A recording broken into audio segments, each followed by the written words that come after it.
Hello बच्चों, मैं से संजीव शुक्ला और मैं आपका सभी का स्वागत करता हूं हमारे उद्गम सीरीज के इस लेक्चर में। और आज अपना जो लेक्चर है वो कॉम्प्लेक्स इंटीग्रेशन पे आधारित है कि आज हम सीखेंगे कि कॉम्प्लेक्स इंटीग्रेशन कैसे करते हैं और क्या क्या कंसेप्ट्स हैं जो आपको कॉम्प्लेक्स इंटीग्रेशन करते वक्त ध्यान में रखने चाहिए। तो एक बार क्विकली फिर भी देख लेते हैं कि क्या क्या टॉपिक्स हम आज के लेक्चर में कवर करने की कोशिश करेंगे। पहला हम कॉम्प्लेक्स इंटीग्रेशन क्या होता है दैट वी विल डिस्कस। उसके बाद line integral and Cauchy integral theorem. उसके बाद कॉची इंटीग्रल फार्मूला। तो ये टॉपिक्स आज की क्लास में हम कवर करने वाले हैं। ठीक है, तो चलिए आरंभ करते हैं। अब इससे पहले कि मैं आपको कॉम्प्लेक्स इंटीग्रेशन पे ले जाऊं, मुझे आपको पहले बताना पड़ेगा कि कर्व क्या होता है, क्योंकि अल्टीमेटली हमारा जो टास्क होने वाला है वो होने वाला है कि किसी कॉम्प्लेक्स वैल्यूड फंक्शन को किसी कर्व के अलोंग इंटीग्रेट करने से क्या तात्पर्य है, यही हम अल्टीमेटली जानने की कोशिश करेंगे। ठीक है ना। लेकिन उसके लिए आपको पता चाहिए ना, पहले पता करना पड़ेगा कि भाई कर्व क्या होता है। तो कर्व की डेफिनेशन आपके समक्ष यहाँ पे उपस्थित है कि अगर आपके पास ए अल्फा कॉमा बीटा कोई भी क्लोज बाउंड्री इंटरवल है आर में, तो कर्व जो है with parameter interval alpha comma beta is a continuous function gamma from alpha comma beta to c and it has initial point gamma a and final point gamma b। ठीक है, मतलब basically कुछ ऐसा है कि आपके पास रियल नंबर लाइन पे आपने एक इंटरवल ले लिया है, कोई भी ले लिया इंटरवल। सपोज करो, let me mark this as A comma B alpha comma beta, sorry alpha comma beta, क्योंकि यही नाम रखे हैं यहाँ पे। आपको एक ऐसे फंक्शन की कल्पना करनी है जो इस interval A comma B sorry alpha comma beta से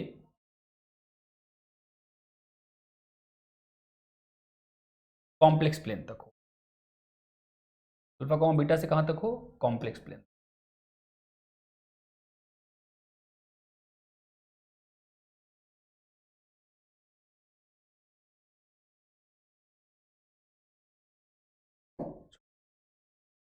तो मतलब ये है कि ये हर अल्फा कॉमा बीटा के पॉइंट्स के लिए ऐसे कुछ ना कुछ वैल्यू कॉम्प्लेक्स प्लेन में देगा। ठीक है, there will be some value corresponding to alpha, there will be some value corresponding to alpha के आगे वाला point and so on so on so on.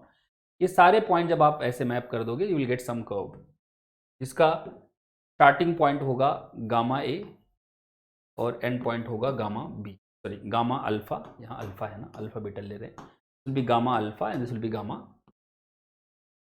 ठीक है ना। इस प्रकार से आपके जो है ऐसा कोई भी फंक्शन अगर आपको कंटिन्यूस फंक्शन मिल जाए अल्फा कॉमा बीटा से लेकर के सी तक, that will be called a curve. जैसे एग्जांपल के लिए अगर मैं बात करूं, for example if I define this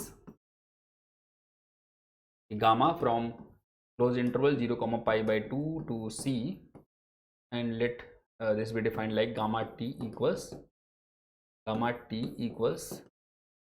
cos t plus iota sin t।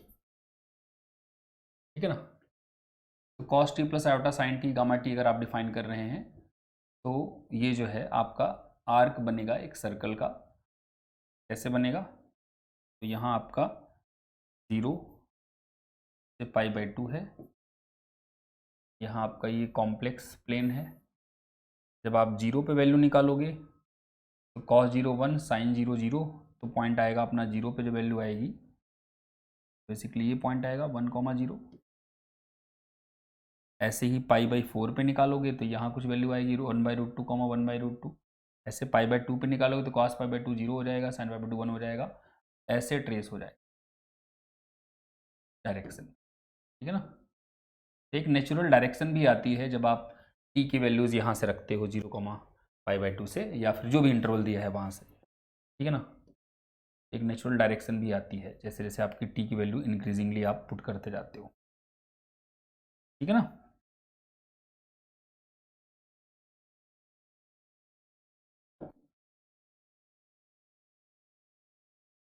तो ये आपका कर्व बन जाएगा गामा।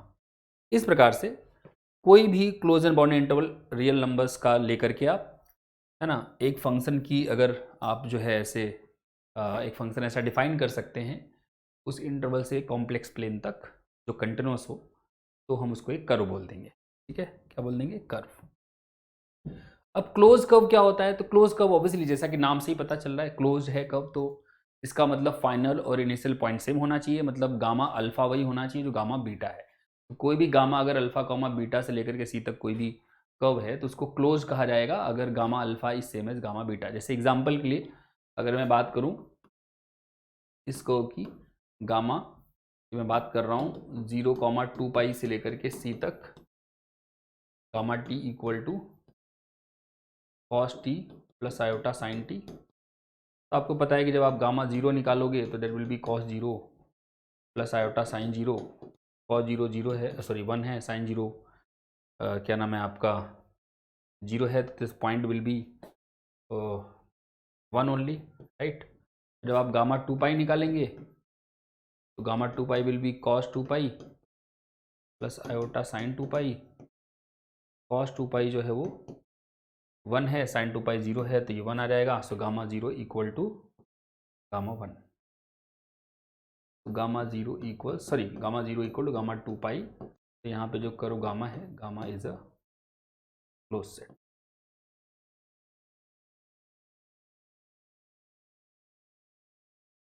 ठीक है, तो क्लोज सेट नहीं यार, क्लोज कर्व, टोपोलॉजी पे पहुंच गए। Gamma is a close curve. इस प्रकार से क्लोज कर्व आप डिफाइन कर सकते हैं। Next is simple curve. Simple curve क्या होता है कि एक कर्व को सिंपल कहेंगे अगर एंड पॉइंट के अलावा वो कर्व अपने किसी भी हिस्से को ना मिलता हो।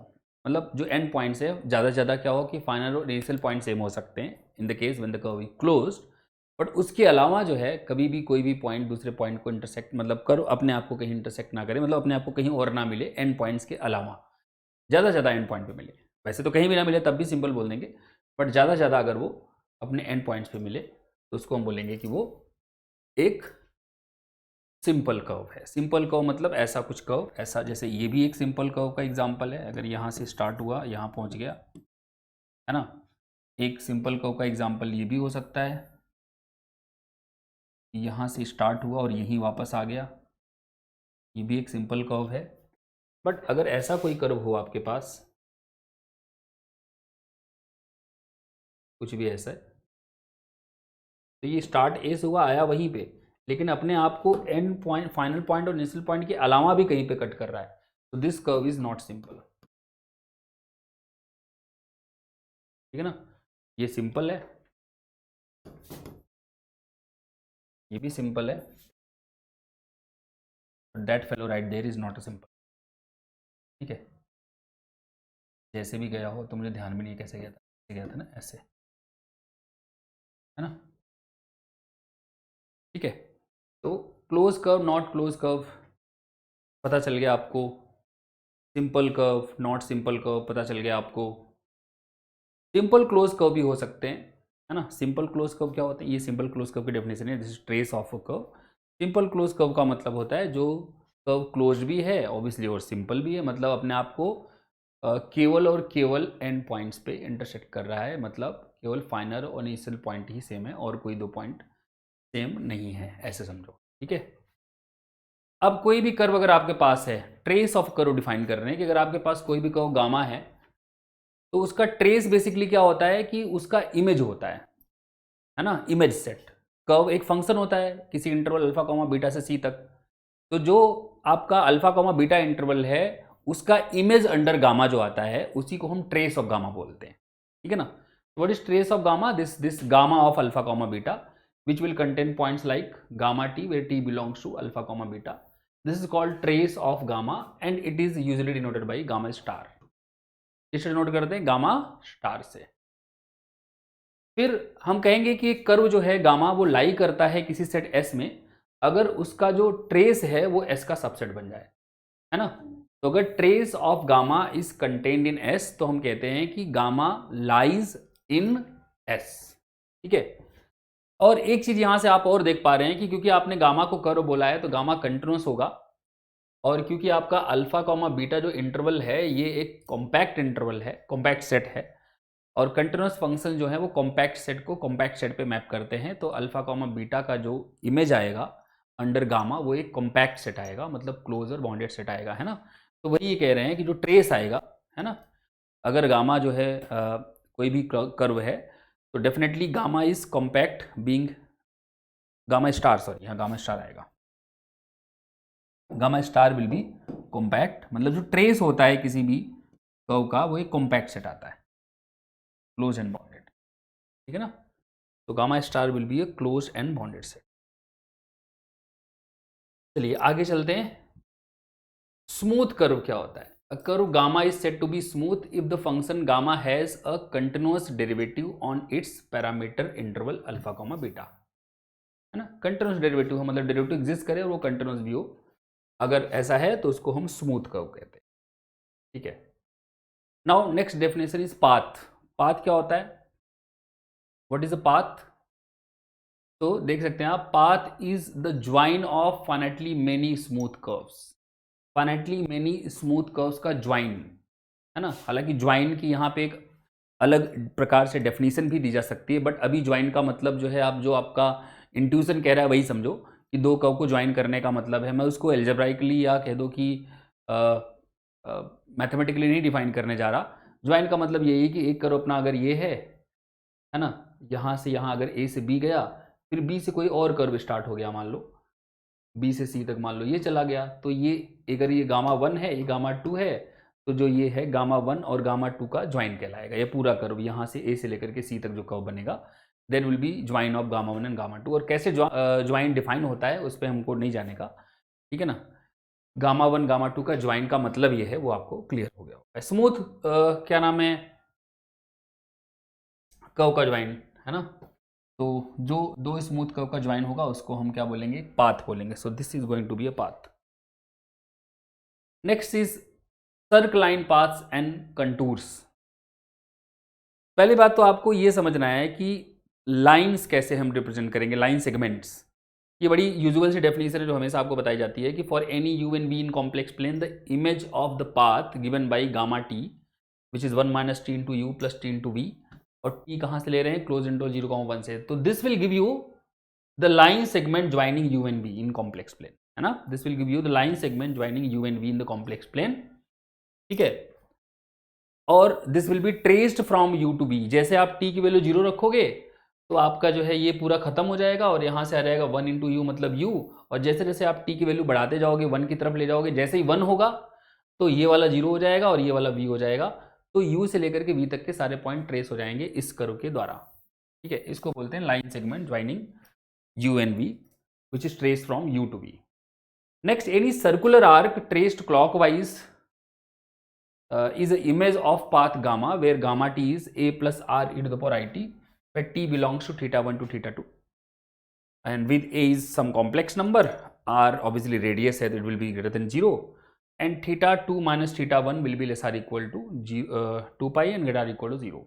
तो कोई भी कह दो कि सर्कुलर आर्क अगर आपको रिप्रेजेंट करनी है तो इस प्रकार से रिप्रेजेंट की जाएगी, जहाँ पे थीटा 1 थीटा 2 अकॉर्डिंग टू आपका जो है क्वेश्चन कंसिडर किए जाएंगे। जैसे आप अगर सर्कल ले रहे हैं और आप केवल क्या बोलूँ क्वार्टर ऑफ सर्कल ले रहे हैं, तो उस केस में जो आपका गामा टी बनता है वो बनता है आपका कॉस टी प्लस आटा साइन टी, वही डेफिनेशन है, लेकिन टी की वैल्यू 0 से पाई बाई 2 तक लेते हैं आप, अगर फर्स्ट क्वाड्रेंट में लाई करने वाला क्वार्टर ऑफ सर्कल बन रहा है तो, है ना। अगर वो सेमी सर्कल बन रहा है जो कि एक्स एक्सिस के ऊपर है, उस केस में आपका टी 0 से पाई जाएगा, अकॉर्डिंगली ऐसे चेंज होता रहेगा जो पैरामीट्रिक इंटरवल, ठीक है ना। तो इस प्रकार से जो है आप जो है सर्कल का क्या नाम है पैरामीटराइजेशन लिख सकते हैं, ठीक है। सर्कुलर आर्क का, इनफैक्ट सर्कल का ना कहा जाए, सर्कुलर आर्क का कहा जाए, ठीक है। और ये भी ध्यान में रखिएगा कि यहाँ पे A is actually the centre and R is the radius of that circular arc, ठीक है।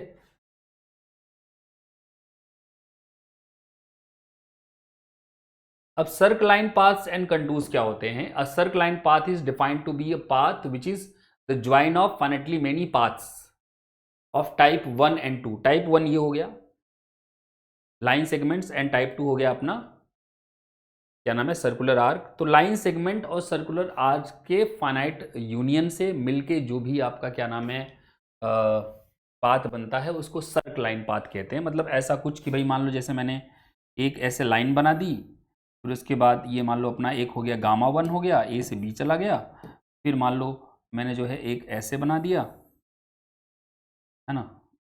ऐसे जो नहीं ऐसे बनाऊँ, मैं ऐसे भी बना सकता हूँ, ठीक है। सर्कल सेमी सर्कल टाइप का, ठीक है। ये सर्कुलर आर्क हो गया अपना, तो ये बी से सी तक मान लो जा रहा है, इन दोनों का जो ज्वाइन है गामा 1 गामा 2 का, गामा 1 यूनियन गामा 2 जो बनेगा अपना, वो क्या कहलाएगा? That will be called a circline path. क्या कहलाएगा? Circline path. ठीक है। और कंटूर क्या होता है? Is a simple closed circline path. Contour क्या आता है? Simple closed circline path. मतलब है कि सर्कुलर आर्क लाइन सेगमेंट से ज्वाइन करके बना हुआ ऐसा पाथ जो क्लोज भी हो जाए उसको कंटूर बोलते हैं, है ना। तो जैसे ये सर्कलाइन पाथ है, this is a circline path, this is a circline path. अब अगर ये क्लोज भी हो जाए, है ना, सिंपल क्लोज्ड सर्कलाइन पाथ, है ना, उसको कंटूर बोलते हैं। तो जैसे मैं ऐसे बना दूं, मान लो ए है, यहाँ बी है, ये आपका गामा 1 है, फिर मैंने गामा 2 जानबूझ के ये बना दिया ताकि क्लोज भी हो जाए, सिंपल भी हो जाए।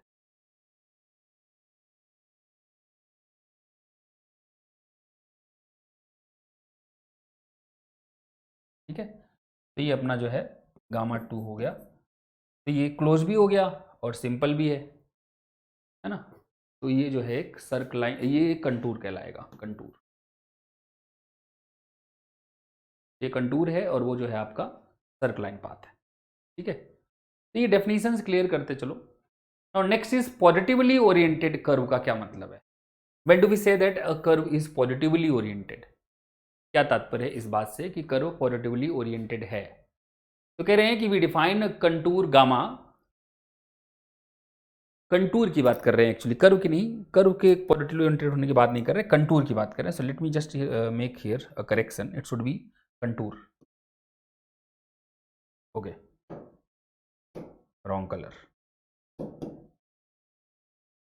एक कंटूर होना चाहिए।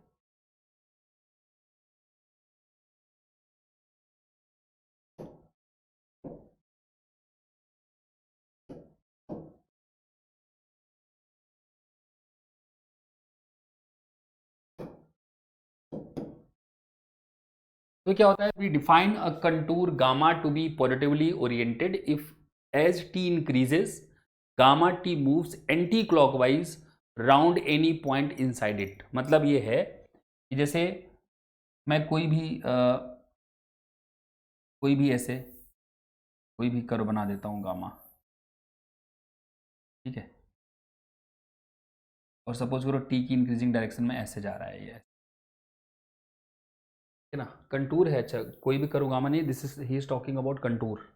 कंटूर का मतलब हुआ कि भाई क्या नाम है, इस प्रकार का कोई पाथ, है ना, सर्कलाइन पाथ, सिंपल क्लोज सर्कलाइन पाथ। तो इस प्रकार से देखो, कोई ऐसे देख लेते हैं, जैसे मान लो ये है लाइन सेगमेंट, फिर मान लो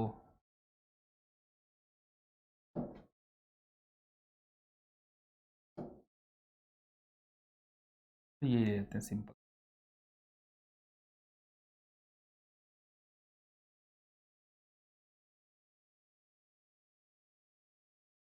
ठीक है। तो जैसे आप जो हैं टी इंक्रीज करें, तो जब आपका गामा मूव करे तो वो ऐसे मूव करना चाहिए, है ना, कि gamma T moves anti clockwise around any point in side it. उसके अंदर कोई भी पॉइंट ले लो तो उससे वो एंटी क्लॉकवाइज मूव करना चाहिए। ठीक है, मूव करना चाहिए एंटी क्लॉकवाइज। अगर ऐसा है तो हम कह देंगे कि वो क्या नाम है, पॉजिटिवली ओरिएंटेड है। जैसे इस प्रकार की डायरेक्शन है, अगर ऐसी डायरेक्शन है तो ये पॉजिटिवली ओरिएंटेड है ना, कि आप यहाँ पे अगर खड़े हैं तो ये एंटी क्लॉकवाइज मूव कर रहा है। तो ऐसे क्या नाम है, कंटूर्स को हम पॉजिटिवली ओरिएंटेड कंटूर बोलते हैं। ठीक है। Now let's come to the main topic which is complex integration. जब आप कॉम्प्लेक्स इंटीग्रेशन करते हैं तो आपको सबसे पहले मतलब पहले से पता होना चाहिए रीमान इंटीग्रेशन। क्योंकि यहाँ पे हम एक्चुअली कॉम्प्लेक्स इंटीग्रेशन जो डिफाइन कर रहे हैं वो डिफाइन कर रहे हैं रियल इंटीग्रेशन के टर्म में ही। हम क्या कह रहे हैं, हम कह रहे हैं कि भाई अगर आपके पास कोई भी इस प्रकार का फंक्शन है g, real part g plus iota times imaginary part of g, ठीक है, तो हम बोलेंगे कि जी इंटीग्रेबल होगा if and only if real part of g and imaginary part of g both are integrable. ठीक है ना। And in that case we define alpha to beta g t D t to be alpha to beta real part of g t D t plus iota alpha to beta imaginary part of g t D T. मतलब simple सा एक definition है, real part को अलग integrate कर दो, complex imaginary part को अलग इंटीग्रेट कर दो और ये एक्सप्रेशन लिख दो अपना, ठीक है ना। तो ये this is how we define complex integration. जैसे अगर आपको कोई कहे what is the complex integration of, example के लिए अगर आपसे कोई कहे what is the complex integration of 0 to 1 और let me say t plus iota t, या let me write gt dt, suppose करो where gt is let me say t square plus 2t आई।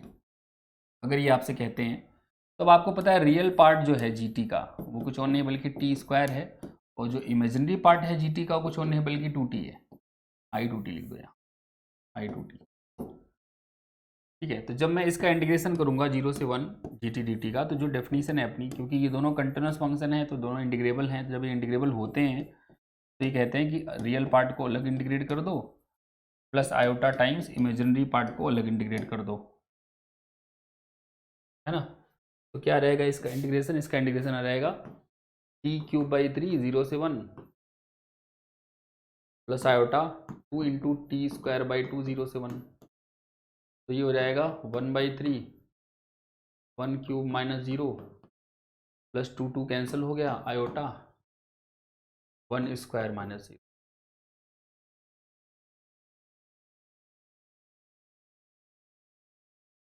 ठीक है।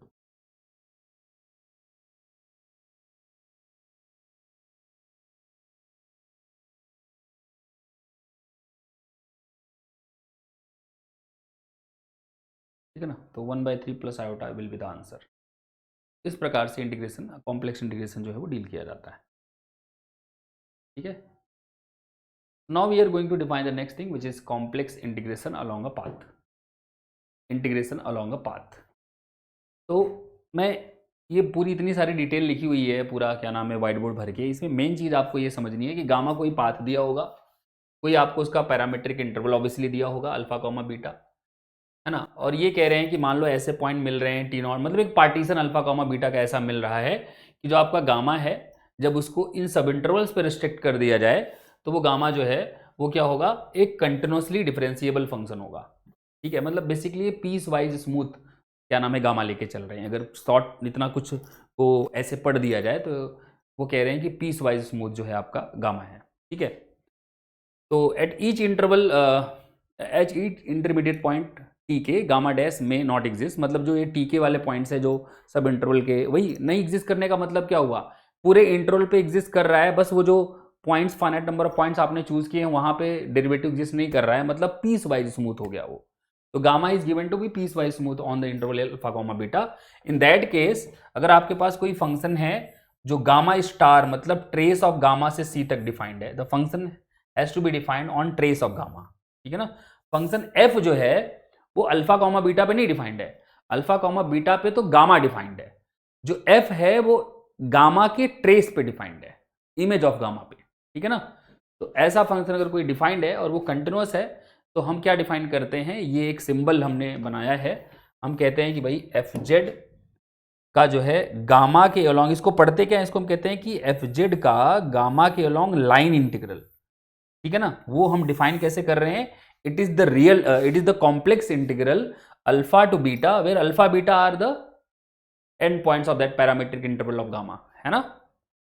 और F of gamma T into में gamma dash T और फिर D T, this is the definition. तो actually आपको बस इतना ध्यान में रखना है कि this is how we define complex integration, complex line integral of F T along the curve gamma, ठीक है, जहां gamma is given to be some piecewise smooth curve.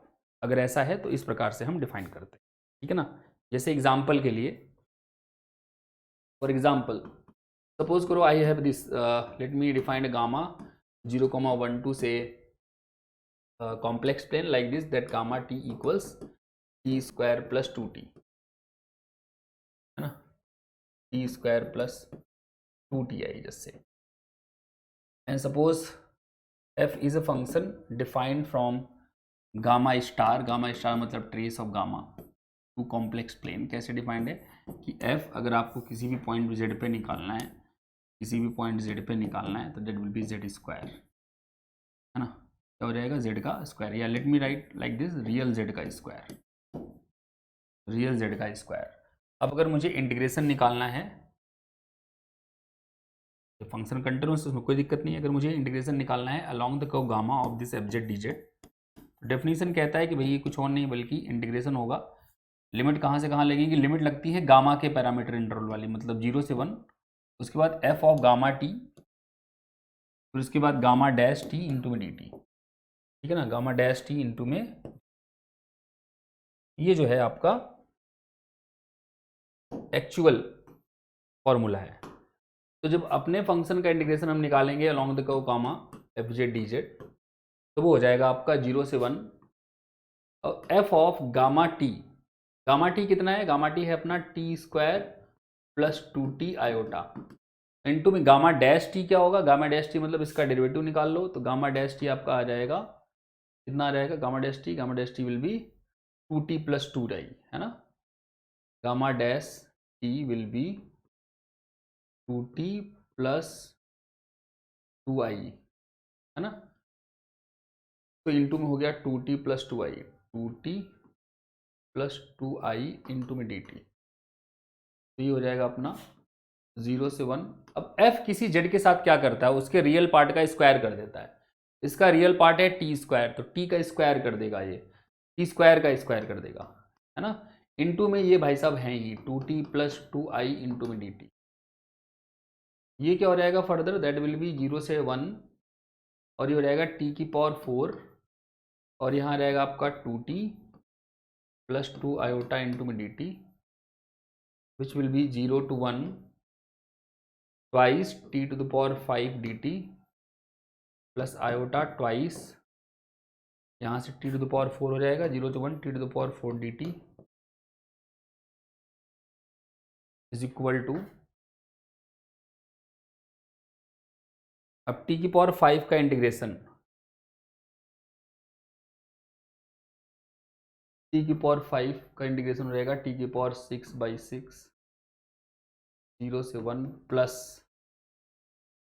This will B 2 iota into t की power 5/5, 0 से 1 twice, तो ये हो जाएगा 1/6 minus 0 plus 2 iota 1/5 minus 0, 2/6 plus 2i/5, 2i/5, तो 1/3 प्लस 2/5 आयोटा,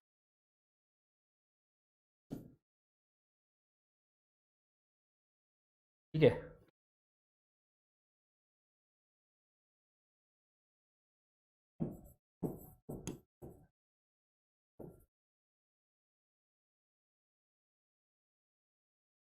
ठीक है, तो इस प्रकार से ऐसे इंटीग्रेशन कर सकते हैं, मतलब that is the main formula, complex integration का जो, सॉरी लाइन इंटीग्रल का जो मेन फॉर्मूला है वो ये है, किसी भी कर्व गामा के अलॉन्ग मेन यही है। उसके बाद इसके भिन्न भिन्न जो हैं रिजल्ट्स हैं, जिससे कि यही सेम इंटीग्रेशन सॉल्व करने के अपने पास अलग अलग मेथड्स आ जाते हैं, लेकिन मेन जो डेफिनीशन है लाइन इंटीग्रल की वो यही है, ठीक है। जैसे ये दो हैं इंटीग्रल्स जो हम काफ़ी यूज़ करते हैं, दो क्या है, तो एक ही इंटीग्रल, वैल्यू दो प्रकार से आ रही है, इसको बोलते हैं द फंडामेंटल इंटीग्रल, मतलब सारी किताबों में इसको यही बोलते हूँ, जरूरी नहीं है, बट मैं इसको ऐसा बोलता हूँ, तो आप ध्यान में रखिएगा, बहुत इंपॉर्टेंट फैक्ट है ये। कह रहे हैं कि अगर आपका कोई भी कॉम्प्लेक्स नंबर है और r ग्रेटर देन 0 है, और अगर आप z-a का इंटीग्रेशन करना चाहते हैं, z-a की पावर n का dz along the curve gamma AR, where gamma AR denotes the circular contour having center at A and radius R, मतलब एक सर्कल है, सर्कुलर कंटूर है जिसका रेडियस जो है वो a है, रेडियस जो है वो r है और सेंटर a है, तो ये जो आपका इंटीग्रेशन है वो इसके बराबर आएगा। देखो इसको अगर आप सॉल्व करना चाहते हो, अपना जो गामा AR है वो ये है, सर्कुलर आर्क नहीं, पूरा सर्कल ही है ना, क्या सर्कल है,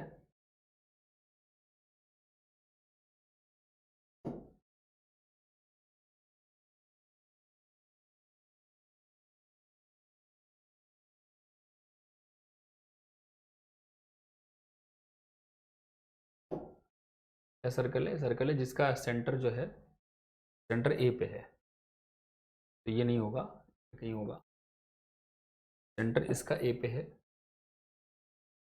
ठीक है।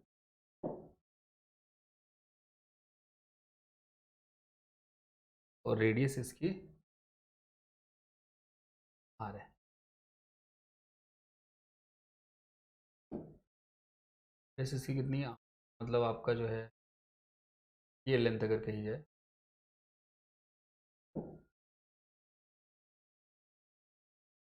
ये लेंथ जो है वो आर है, और ये पॉइंट अपना ए है। तो पहली बात तो अगर आप इसका पैरामीटराइजेशन करेंगे तो R T is equal to, अगर सर्कल की इक्वेशन लिखी जाए तो वो होगी gamma T minus A is equal to R. Centre से किसी भी इसके ऊपर का कोई भी पॉइंट आप लोगे इन जनरल, कोई भी गामा टी पॉइंट लोगे इन जनरल, उसकी जो डिस्टेंस होगी सेंटर ए से वो हमेशा आर आएगी। तो यहाँ से अब उसके बाद आपको पता है कि जो कोई भी कॉम्प्लेक्स नंबर होता है गामा टी माइनस ए, ये कॉम्प्लेक्स नंबर है, होता है इसका मॉड्यूलस, मतलब गामा टी माइनस ए इंटू में ई की पावर आई टी, है ना। अब ये मॉड्यूलस ऑलरेडी आर है, तो gamma T minus A is equal to R E to the power I T, और टी यहाँ 0 से 2 पाई तक जाएगा क्योंकि पूरा सर्कल आपको कंसिडर करना है। तो यहाँ से आपके पास गामा टी की वैल्यू आ जाएगी a plus r E to the power I t, जहाँ टी आपका 0 से 2 पाई तक रन करेगा। So this is the parametric equation of the given curve, है ना। और पैरामीट्रिक इंटरवल भी हमने बता दिया, पैरामीट्रिक इंटरवल इसका है 0 से 2 पाई। तो ये अपना गामा आ गया। अब हम इंटीग्रेशन की बात करते हैं। तो हमने को इंटीग्रेट किसको करना है? अपने को इंटीग्रेट करना है गामा के अलॉन्ग जेड माइनस ए की पावर एन डी जेड को। तो अपना फंक्शन हो गया, जेड माइनस ए की power N, Z minus a की पावर एन, ठीक है। इसको मुझे इंटीग्रेट करना है, ठीक है। तो करते हैं। तो ये अपना डेफिनेशन के अकॉर्डिंग होता है इंटीग्रेशन, लिमिट 0 से 2 पाई लग जाएगा, और ये रहेगा f of gamma T into में गामा डैश टी और डी टी, है ना। तो ये रहेगा 0 से 2 pi, f of gamma t by definition is gamma T minus a की पावर एन इंटू में गामा डैश टी क्या होगा? गामा डैश टी यहाँ से निकालोगे तो ए का तो 0 हो गया, आर रहेगा, और ई की पावर आई टी का हो जाएगा आई ई की पावर आई टी, तो आर आई ई की पावर आई टी, ये हो जाएगा आर आई ई की power I T D T, ठीक है। इसका डिफरेंशिएशन, और ये गामा टी क्या है? गामा टी क्या है? गामा टी की वैल्यू रख दो। गामा टी की वैल्यू है कितनी? ए प्लस आर ई की पावर आई टी, तो a plus r E to the power I t minus a to the power N और r i e to the power I T D T. अब ये ए और ए हो जाएगा कैंसिल, ये हो जाएगा अपना 0 से 2 pi, and this will be r to the power n e to the power कितना हो जाएगा? ये ई टू द पावर हो जाएगा आई एन टी, ठीक। और ये क्या हो जाएगा? ये आर आई ई की power I T D T. तो इसको फर्दर अगर आप लिखना चाहें तो दैट इज 0 से 2 पाई आर की पावर एन हो गया, आर की पावर एन, और ई की power I N T plus I T, तो ई की पावर आई टी कॉमन ले लो, एन प्लस वन, आर की पावर भी एन प्लस वन, आई हो जाएगा बाहर, ई की power N plus one I T D T. अब अपने पास दो केस बनेंगे,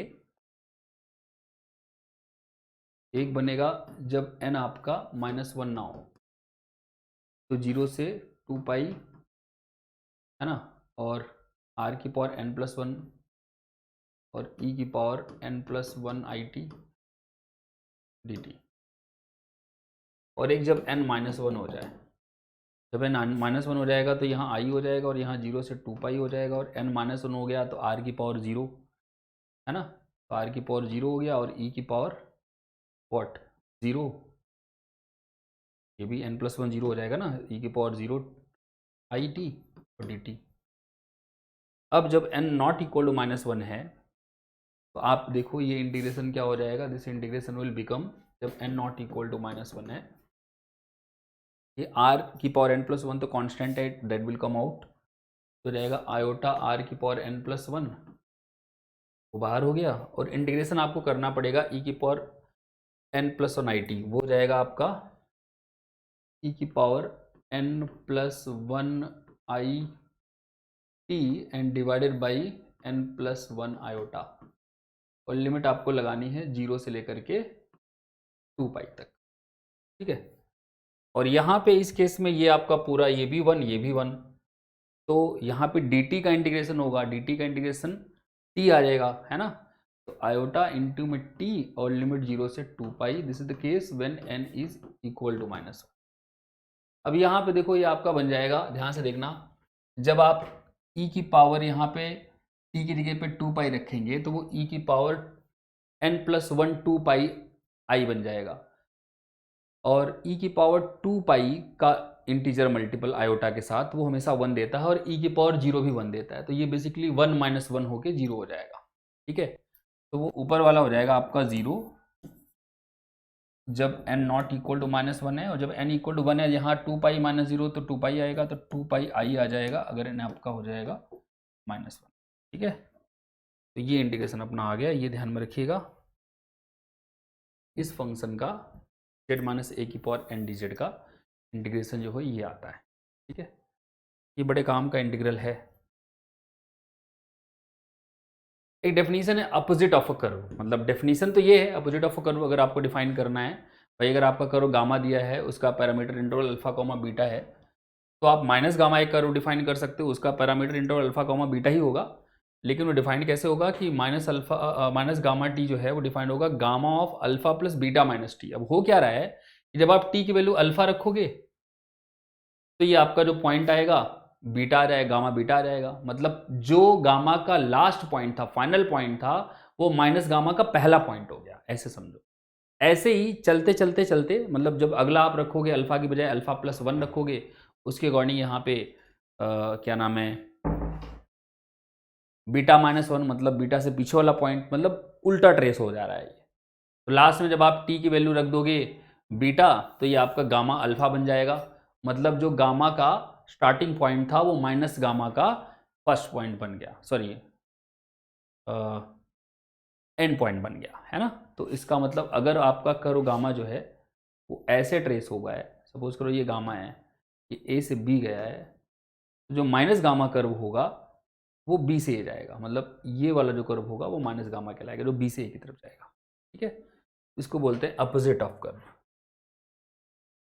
अब ये कुछ टेक्निकल रिजल्ट्स हैं, टेक्निकल लेमा करके लिख दिया है कि अगर गामा कोई पाथ है with parameter interval alpha comma beta and f is a function defined on the trace of gamma to C, और वो कंटिन्यूस है, तो माइनस गामा के अलॉन्ग एफ का जो इंटीग्रेशन है, लाइन इंटीग्रेशन, वो गामा के अलॉन्ग जो एफ का लाइन इंटीग्रल आता है उसका नेगेटिव होता है।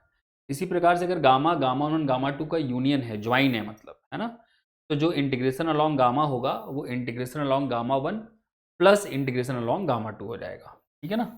तो ज्वाइन के अलॉन्ग अगर आपको ऐसे निकालना है इंटीग्रल, तो दोनों के अलॉन्ग अलग अलग इंटीग्रल निकाल के और प्लस कर।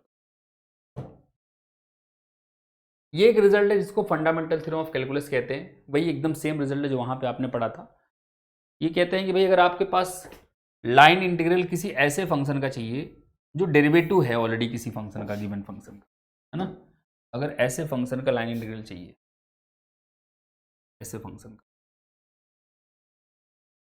ठीक है, F dash Z D Z along gamma will B, ये क्या कह रहे हैं कि एफ में गामा का फाइनल पॉइंट माइनस एफ में गामा का स्टार्टिंग पॉइंट, ये रख दोगे, you will get the answer in general. और अगर गामा क्लोज है तो क्योंकि गामा बीटा और गामा अल्फा सेम हो जाएंगे तो आंसर ऑब्वियसली 0 आ जाएगा। ऐसा अगर आपके पास कोई फंक्शन है ना, अगर F dash Z D Z type का अगर आपको निकालना है तो आप ये रिजल्ट भी लगा सकते हैं, ठीक है।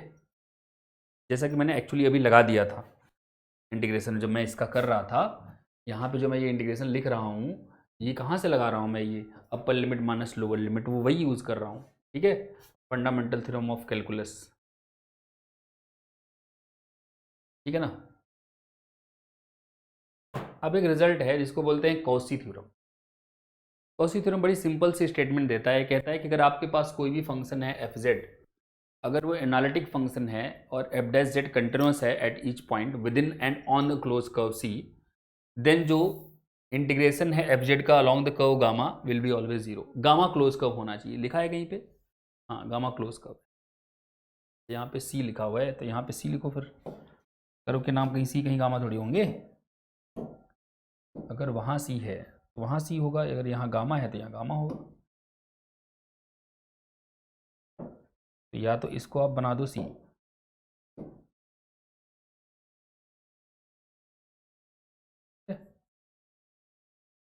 तो कोई भी एनालिटिक फंक्शन का अगर आप इंटीग्रेशन निकालते हो किसी क्लोज कर्व के अलोंग तो इंटीग्रेशन हमेशा जीरो आएगा। जैसे एग्जांपल के लिए अगर मैं आपसे कहूँ कि what is the integration of e की power z square d z, फिर गामा इज क्लोज कर्व है ना, या सपोज करो gamma is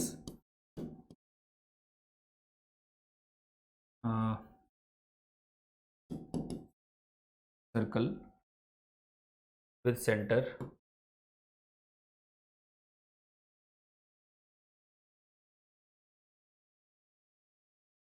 eight 0 and radius 1। कुछ भी रेडियस हो, कुछ भी सेंटर हो, उससे फ़र्क नहीं पड़ता है क्योंकि क्लोज हो जाएगा, सर्कल है। और जैसे ही क्लोज होगा, क्योंकि ई की पावर जेड स्क्वायर फंक्शन अपना क्या नाम है एनालिटिक है, तो यहाँ से इसका आंसर डायरेक्टली जीरो हो जाएगा यूजिंग कॉची थ्योरम। आंसर क्या रहेगा? ठीक है, यूजिंग कॉची थ्योरम। आगे चलते हैं। Next is the very famous formula जिसको आप कॉची इंटीग्रल फॉर्मूला के नाम से जानते हैं कि अगर F Z is analytic within and on a close curve gamma and if Z not is any point within gamma, यहाँ पे गामा होना चाहिए, Z not is any point within gamma, Z not is any point within gamma, then 1/2 pi I integration F Z upon Z minus Z not D Z is equal to F Z not. ठीक है, मतलब ऐसे समझो, basically इसको आप ऐसे use करोगे, integration of F Z upon Z minus Z not D Z is equal to 2 pi I into में एफ जेड नॉट। ठीक है, तो ये जो रूप है इंटीग्रल का वो ज़्यादा स्वीकार्य है rather than the this one. मतलब एफ जेड नॉट इसके बराबर आएगा से ज़्यादा यूजफुल ये होगा, इसके इंटीग्रेशन की वैल्यू ये आएगी। ठीक है, फॉर एग्जाम्पल के लिए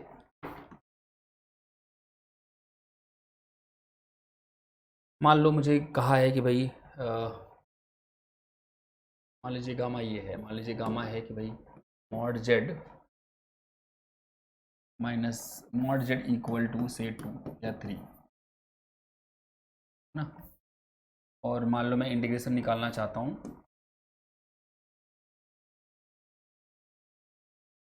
साइन क्यूब जेड अपॉन में जेड माइनस 2 डी जेड, है ना, इसका आंसर मैं निकालना चाहता हूँ। तो पहली बात तो आपको देख के पता चल जाएगा कि कब ये फॉर्मूला लगाना है, जब ऊपर कोई फंक्शन लिखा हो और नीचे जेड माइनस समथिंग लिखा हो, तभी लगाना है ये फॉर्मूला। तो यहाँ पे यही फॉर्म बन रही है, लेकिन आपको पहले ये इंश्योर करना पड़ेगा कि जो ऊपर फंक्शन लिखा है वो एनालिटिक होना चाहिए with in and on the close curve, क्या नाम है, गामा, है ना। तो उसके लिए आप क्या करोगे, पहले क्लोज कर्व आप बना लो। क्या है अपना क्लोज कर्व? सर्कल है, इसका सेंटर जो है ओरिजिन है, रेडियस 3 है ना। तो ये सर्कल जो बनेगा अपना, इसका सेंटर जो है वो ओरिजिन है और रेडियस 3 है, वो ऐसा कुछ बनेगा।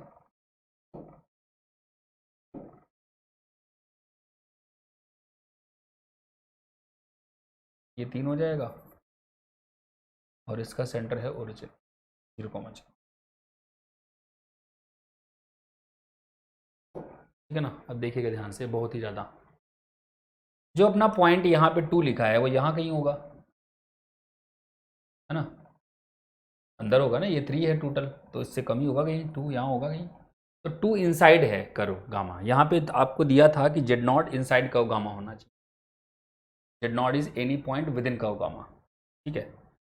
ये होगा अपना अपना जो फंक्शन साइन क्यूब जेड है, ये डेफिनेटली आपको पता है कि इस कर्व पे और इस कर्व के अंदर हर जगह एनालिटिक है, क्योंकि साइन कॉस पावर्स ये सब एनालिटिक होते हैं, तो एनालिटिक है, कोई दिक्कत नहीं है। तो इसका आंसर डायरेक्टली आ जाएगा 2πi, बिना इंटीग्रेशन के कुछ भी करें, direct formula 2πi sine cube जो है अपना जेड, उसका value at Z equal to 2। तो क्या हो जाएगा ये 2πi और sine cube 2, this will be the answer 2πi sine cube 2, ठीक है। तो इस प्रकार से आप लिख सकते हैं इसको, ठीक है ना। ये चलते हैं, अब यही फॉर्मूला थोड़ा अलग रूप में दे दिया है। क्या है कि भाई अभी आपने जेड माइनस जेड नॉट की पावर 1 के लिए केवल सॉल्व किया, ये कह रहे हैं कि अगर जेड माइनस जेड नॉट की पावर 1 ना होकर कि कोई भी इन जनरल पावर है, तो अगर आपको गामा के अलॉन्ग एफ जेड अपॉन में जेड माइनस जेड नॉट की पावर n+1 डी जेड की वैल्यू चाहिए, तो ये क्या हो जाएगा 2πi divided by n factorial into में fn एट जेड नॉट। यहाँ पे fn क्या रिप्रेजेंट करता है, fn रिप्रेजेंट करता है derivative of f with respect to z n times, ठीक है ना। कितनी बार, n बार डेरिवेटिव करना है, तो मतलब जितनी जेड माइनस जेड नॉट की पावर है उससे एक कम बार। अगर यहाँ जेड माइनस जेड नॉट की पावर 2 होती तो एक बार डेरिवेटिव करते f का यहाँ पे, और अगर 3 होती तो 2 बार करते। तो जितनी पावर है यहाँ पे जेड माइनस जेड नॉट की, उससे कम बार डेरिवेटिव करना है f का यहाँ पे। जैसे ये क्वेश्चन है अपने पास, कह रहे हैं कि sine pi Z square plus cos pi Z square upon Z minus 1 into Z minus 2 D Z, where C is the curve mod Z equal to 3, C is the curve mod Z equal to 3, ये अपने को solve करना है। तो mod Z equal to 3 मतलब वही जो अभी हमने सर्कल बनाया था, द सेम सर्कल, ठीक है। वापस से वही सर्कल आ गया अपना, रेडियस इसकी 3 होनी चाहिए, है ना, बना देते हैं।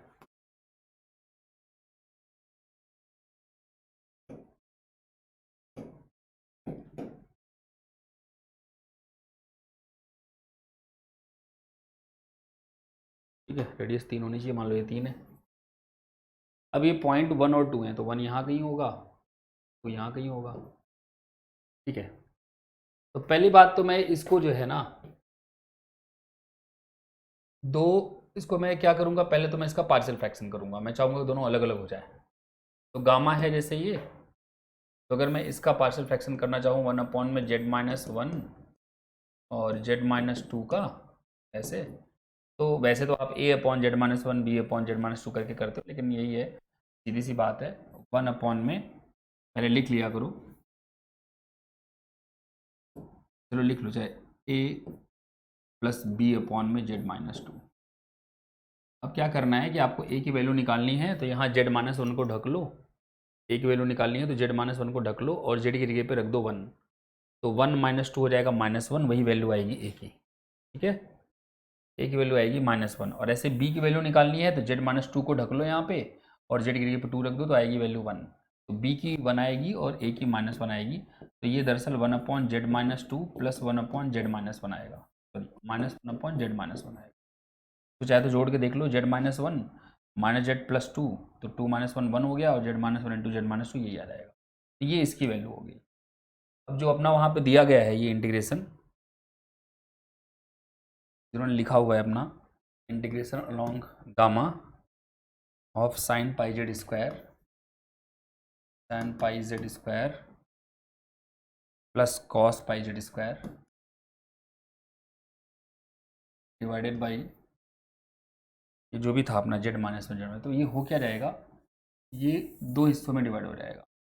एक हो जाएगा अपॉन में जेड माइनस 1, है ना, पहले देख लो कौन सा पॉजिटिव है, जेड माइनस 2, तो अपॉन में पहले हो जाएगा यहाँ पे जेड माइनस 2 उसके बाद ये तो हो गया एक इंटीग्रेशन, माइनस गामा के along sine pi Z square plus cos pi Z square upon में z minus one d z. ठीक है, अब देखना, अब ये जो sine pi Z square plus cos pi Z square है, डेफिनेटली क्या नाम है आपका, एनालिटिक फंक्शन है within and on close curve that gamma which is circle of radius 3 and centre origin. तो फिर आप डायरेक्टली कॉस इंटीग्रल फॉर्मूला लगाएंगे, तो इसकी वैल्यू क्या हो जाएगी, इसकी वैल्यू हो जाएगी जो ये फंक्शन है आपका साइन, पहले तो 2 पाई आई लगाओ, ये 2 पाई आई आ गया यहाँ पे, तो उसके बाद में साइन जेड की जगह पे 2 लिख देना है बस, तो साइन पाई 2 स्क्वायर मतलब 4 पाई प्लस कॉस 4 पाई, है ना, और यहाँ पे -2 पाई आई, अब यहाँ पे जेड की जगह पे 1 रखोगे तो हो जाएगा साइन पाई प्लस कॉस पाई, तो यहाँ 2 पाई आई तो चलो कॉमन ले लो, चाहे तो बाहर कर दो, 2 पाई आई, साइन 4 पाई हो गया 0, कॉस 4 पाई हो गया 1, है ना 1, माइनस साइन पाई हो गया 0, कॉस पाई हो गया -1। ठीक है, तो +2 आ जाएगा, 2 ऑलरेडी है तो 4 पाई आई आंसर आ रहा है, तो let's see 4 pi I answer है कि नहीं है।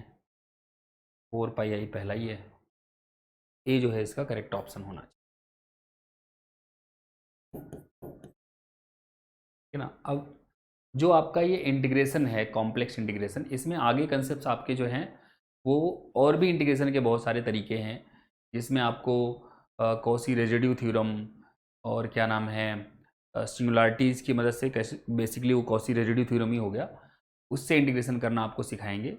और कोई बहुत कह दो विशेष टेक्निक्स नहीं है, यही गिनी चुनी टेक्निक्स ही हैं। एक तो सिंपल डेफिनेशन जो है उससे डायरेक्ट इंटीग्रेशन, दूसरा quasi integral formula derivative form और क्या है सिंपल फॉर्म, और उसके बाद आपको कॉसी इंटीग्रल फार्मूला मिलेगा, है ना, और फिर उन्हीं के कॉसी इंटीग्रल फार्मूला तो बता ही दिया आपको मैंने, उसके बाद आपको वो मिलेगा कॉसी रेजिड्यू थ्योरम, और फिर कॉसी रेजिड्यू थ्योरम से कुछ और चीज़ें डिराइव होती हैं, तो उससे 2-3 फार्मूले और आपको मिलेंगे कॉम्प्लेक्स इंटीग्रेशन वाले। ठीक है, तो वो हम कोशिश करेंगे कि नेक्स्ट लेक्चर में आपके लिए कवर करें। ठीक है, तो आज का जो है लेक्चर यहीं समाप्त करते हैं और मिलते हैं आप सबसे नेक्स्ट लेक्चर में, और नेक्स्ट लेक्चर में जो है कॉम्प्लेक्स इंटीग्रेशन के कुछ कंसेप्ट्स और आप लोगों को बताऊंगा। एक्चुअली सिंगुलरिटीज़ का जब तक हम क्लासिफिकेशन वो टेलर्स थ्योरम के थ्रू नहीं कर लेते हैं ना, तब तक जो है थोड़े कॉम्प्लेक्स इंटीग्रेशन के क्वेश्चन और आसानी से करने के तरीके अपने पास उतने नहीं हैं। ठीक है, तो जब वो टॉपिक कर लेंगे तो उसके बाद हम कॉम्प्लेक्स इंटीग्रेशन वापस से एक बार आएंगे उस पर, और रेजिड्यू के थ्रू, और फिर से कुछ और फॉर्मूले देखेंगे। ठीक है, तो मिलते हैं आपसे नेक्स्ट लेक्चर में। Thank you so much.